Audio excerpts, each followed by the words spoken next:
కనుక ఇవాళ దుద్దిల్ల శ్రీధర్ గమనించాలి, నువ్వు ఎట్లనే ఎక్కువ చేస్తా ఉంటే నీ అయ్య నీచ చరిత్రని చెప్తా.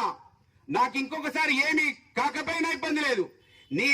నీ అయ్య నీచ చరిత్ర ఈ నియోజకవర్గంలో చర్చించబడేందుకోసం నువ్వే అడుగులు వేస్తా ఉన్నావు.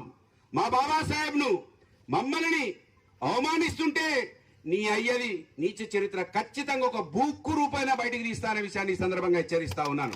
ఖచ్చితంగా నీది ఇదే విధంగా అరాచకాలు ముందుకెళ్తా ఉంటే రేపు ఖచ్చితంగా మా చేతులకు అధికారం రావడం తథ్యం అయిపోయింది. ఇప్పటికీ ఖచ్చితంగా అధికారం రాగానే నీ అయ్య బొమ్మల దగ్గర అంబేద్కర్ బొమ్మలు ఉంటాయనే విషయాన్ని ఈ సందర్భంగా గుర్తు చేస్తా ఉన్నావు.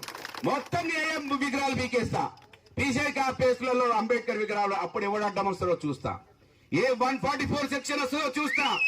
ఈ విధంగా నేను అవమానించుకుంటా పోతా ఉంటే నీ అయ్య సొమ్ము ఉన్నదా? ఏం లేవనా? నీ తాత సొమ్ము ఉందా? నీది రూపాయి ఉందా?